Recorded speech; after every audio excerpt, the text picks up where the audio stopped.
Hey guys, yeah, North Carolina with 110 delegates. You can see, I'm going to bring that map up here in just a second for you, but I want to get David McClendon in to talk about CBS calling this race. And David, while I get this back to the other map that I want to bring up, I want to talk about the fact they called this. We both looked at each other rather quizzically that it already happened because the ballots, we've still got one precinct that's open in Forsyth County, yet another one in Bertie County. We're not going to see those results coming in from the state election board till 8:10 at least. This is kind of unusual. Yeah, they're calling this off of exit poll data, which is reliable, but again, it's not official until the State Board of Elections starts releasing the ballots. So, you know, they must have strong evidence to show that Joe Biden has got an enormous support among people coming out of the polls. And they have done this in Virginia. They did it in Vermont. So North Carolina is not unusual in that regard. All right, let's talk a little bit about the delegate count and how this is going to work, because we had two major players drop out after Joe Biden had a tremendous day in South Carolina on Saturday, right? So we've got Klobuchar as well as we've got Pete Buttigieg.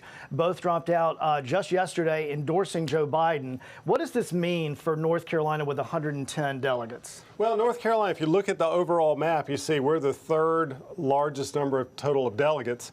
And, you know, by having those two drop out and put their support for Joe Biden, that means Joe Biden has got a lot of these delegates in play. Now, they're apportioned in the following way. First, you've got to win the state to get a certain number of delegates, and then you go by the 13 congressional districts. So for Joe Biden to really rack up in delegates, he's not only got to win the state by a large margin, because anybody that gets 15% or higher gets the statewide delegates, and then he's got to win the 13 congressional districts. Again, anybody getting 15% in any of those districts gets delegates. 15%, the key number in all of these states. Another one that's big tonight, we're looking at California. Polls weeks and weeks ago have called it for, or said that Sanders had a strong lead, but now Biden is pulling up in those polls. He could get a whole lot more delegates than we originally thought. Yeah, the strategy for Biden in California, he may not win the state, but to keep it close with Sanders in terms of overall delegates.